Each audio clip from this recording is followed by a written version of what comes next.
Let's talk about some more Proto and Neo forms.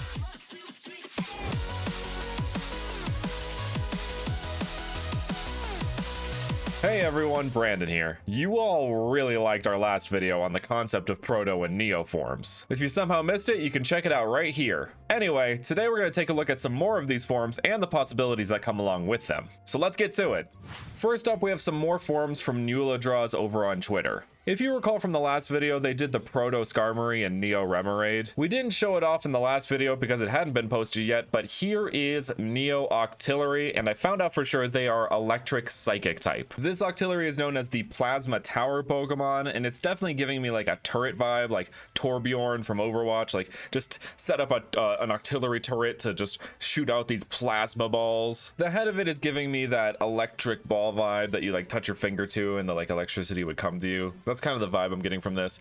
I really enjoy this form and its previous form. It gives me like very much Halo vibes, and I really love that about it. Nuala did another Proto form with Proto Cramorant, and this thing is hilarious. I love it so much. It is so doofy, and I just love that about it. Like, there's just like this thing, like Cramorant is already so super doofy, and then like dodo birds are considered to be doofy or like goofy or derpy or whatever terminology you want to use there.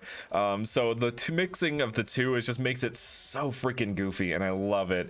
It is pure water type. Nuala told me is pure water type, and just these concepts work so well together. I love the idea of taking a bird Pokemon and changing the bird it's inspired by, and then like just like but keeping the same design elements for the most part. I think this is really stellar, so good job to Nuala. Next up, we have another Neo form with Neo Mr. Mime by Blue Hue over on Instagram and Twitter, and this thing is so funny. It's dark psychic type, and we've all thought that Mr. Mime should be dark type, right? We've all had that thought. You know, the fairy type doesn't exactly fit. I feel like it should be kind of, it feels very malevolent in nature. But anyway, this is based on Dragon Ball Z, actually. This is totally Frieza. Blue Hue told me that this is supposed to be inspired by Dragon Ball Z. You can see it's got the little finger laser, that iconic finger laser that Frieza has that does some not so great stuff in the anime, but it also is partly inspired by a Master Ball. You can kind of see it's got these little red marks on its shoulders and head, and this symbol on the top of its head is actually the Pokemon letter for M, even though the Master Ball already has like an English M on it. But anyway, I think this is a really fun design. It pulls into that whole idea of a malevolent Mr. Mime while bringing in the kind of like craziness that of Frieza, and it just works. Next up, we have some more Proto and Neo forms by J Walnut on Twitter or JW Nuts on Instagram.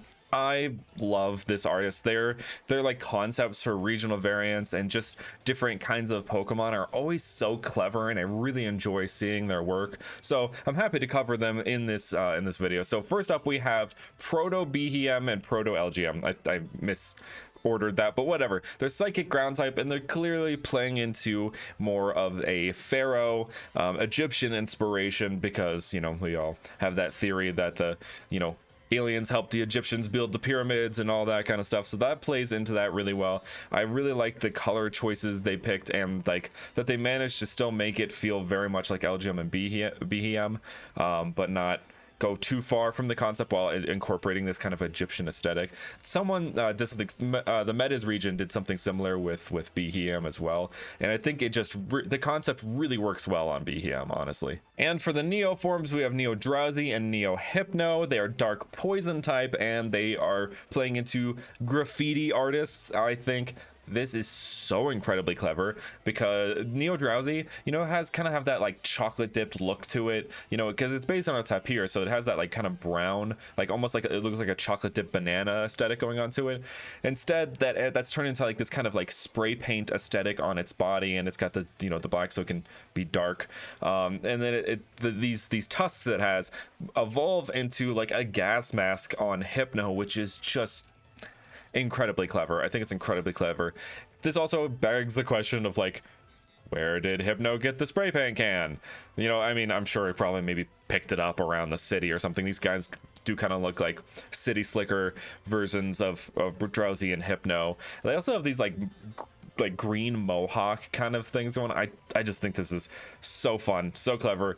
Jay Walnut always does a really incredible job with his concepts and applying them onto different Pokemon. Next, I wanted to briefly mention a proto form by Bonsley209. It is Proto Beldum, and it is pure rock type, and I just think that's so fun. I think like the idea of, you know, having a Metagross line that is more rock type, because it kind of does look like it has a rocky aesthetic to it. And then just taking it back, like de-aging it. Pokemon Insurgents did something like this where I think it was a rock grass type, and it looked like it was like this old moss covered rock creature, and I just think that's so fun. And I kind of can imagine Proto Beldum and the rest of the line taking that kind of direction. What Bonsley told me is that it's actually going to take more of a caveman inspiration. I'm interested to see how that turns out, so follow Bonsley to figure out what the Metang and Metagross end up looking like. They haven't been posted yet, or else I would show them, but we have here Proto Beldum. Next up, we have some Neoforms for Bonsly and Sudowoodo by Matt4265 over on Twitter and Instagram. He's over on Instagram as well.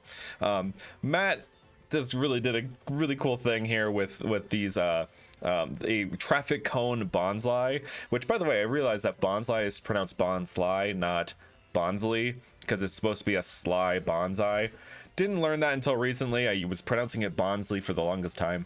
Anyway, I think the idea of a traffic cone being applied to it works really well, and it also has this light bulb on the top that plays into the Sudowoodo, which is now this like electric line mixed with like a traffic light, and I think that's so fun. It's just like trying to blend into the modern society, like by like adding all this like steely elements. Oh, by the way, they are steel electric, but you have these steely elements, and it also has pants, which I think is super funny. It's like I don't know what to call it, these like metal, you know, they almost look, it almost looks like concrete. I know it's not supposed to be concrete because it's steel, not rock, but it almost looks like concrete, and it could play into its rock typing a little bit with the concrete.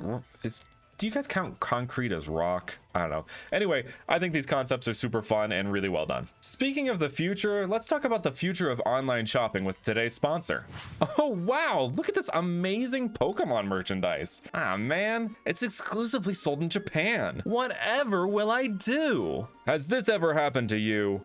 Well, fear not, because I have a solution for you thanks to today's video sponsor, Buyee. Buyee is a Japanese proxy service that allows you to buy several different items from Japan. With access to Yahoo Japan auctions and shopping, Mercari, Amazon JP, and much, much more. They even have a browser extension that allows you to shop on websites like Amazon JP and then check out through Buyee. As if that wasn't enough, they have warehouses where you can store your purchased item for up to 30 days for absolutely free, before shipping them off to pretty much anywhere in the world. When you sign up using my exclusive link, you can get a 2,000 yen coupon, which roughly equates to $15. What a steal. So sign up now and get yourself some awesome Pokemon goods and that 2,000 yen coupon when you sign up using my link. Thanks so much to Buyee for sponsoring today's video. Now let's get back to it. Next up, we have some proto forms for Ghastly, Hunter, and Gengar from my good buddy Maumus over on Instagram. He has 2 accounts on Instagram. This one's by Maumus Art, but he also has Maumus Dex. Both are great accounts that you should definitely give a follow. Anyway, we have Proto Ghastly and Haunter, which are flying poison type, and then we have Proto Gengar, which is dark poison type.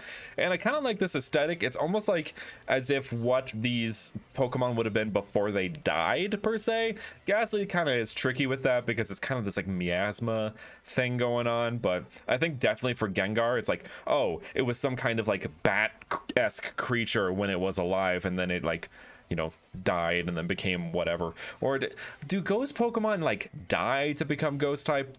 Has anybody ever questioned, like, is there like a video explaining? I need to know.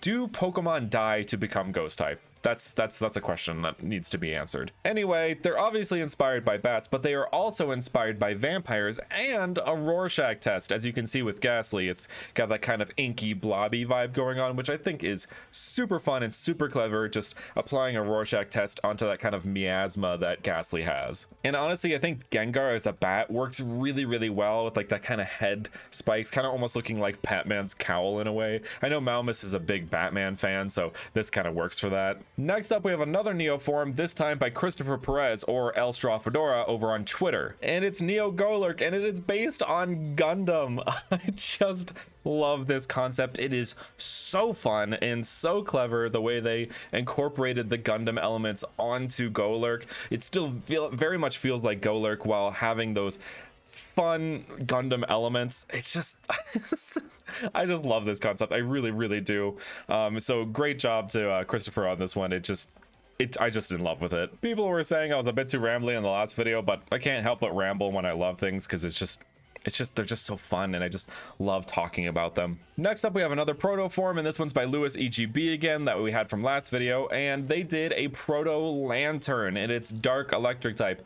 And it's kind of playing into a more primal animalistic version of Lantern rather than the kind of cutesy fun, almost dolphin-y Lantern that we have now. This one's kind of the like more gritty, more based in reality version of Lantern, because Lantern's based on a football fish, and football fish are not cute per se. It's playing more into the anglerfish side of things, kind of having that like, you know, lure right here so that it can, you know, get it close to its mouth and just chomp, you know. Next up, we have another Neo form, this time by Chris Farias over on Twitter and Instagram. And Chris is just a great dude and a great artist, and they did a stellar job with this Neo Magnemite form, which is electric psychic type. It's just kind of crazy and oddball looking. It's kind of got like a satellite kind of aesthetic going on to it rather than the magnet aesthetic that Magnemite has. And it's got that LCD screen, which kind of like Miraidon has the kind of, you know, pixelized eyes. It's kind of going for the same aesthetic as that. It's kind of giving me Fooly Cooly vibes in a way. It just gives that feeling of a futuristic object that you don't quite know what its purpose is because, you know, it's from the future. You're not supposed to know yet. Even though it's kind of based on a TV screen and having the satellite like things on in there, it just kind of fills that futuristic vibe. Last but certainly not least is a protoform that a lot of people wanted to see. Very many people were interested in seeing this concept, and that is Proto Genesect, and it is a bug rock type by Sparts. As Genesect was kind of an artificially augmented Pokemon, a lot of people wanted to see what the original version of Genesect would look like, and so this thing is really cool. I really like it. It's giving me kind of a Rhino Beetle or Hercules Beetle kind of aesthetic going on to it. Very hard exoskeleton kind of thing, and it's got these like shades which are giving me like Squirtle from the anime, you know, Ash's Squirtle, who was part of the Squirtle gang. It kind of gives off the same vibes as Cleavor with this kind of roughly cut from stone aesthetic to it, almost like ancient arrowheads, you know, those stone arrowheads where they looked like they were roughly carved and sharpened and stuff. That's what this is giving me, and I really enjoy it. But it also still has that semblance of like modernity with the visor it's got going on. I very much appreciate Sparts for exploring this concept because a lot of people wanted to see it, so thank you, Sparts, for that. And those are all the Proto and Neo forms for this video. These are just ones that I was particularly drawn to since the last video, but make sure to let me know which one was your favorite. And if you enjoyed the video, make sure to hit that like button, subscribe, and hit that notification bell to keep up to date with future videos. Thank you guys so much for watching, and with that, I will see you guys next time.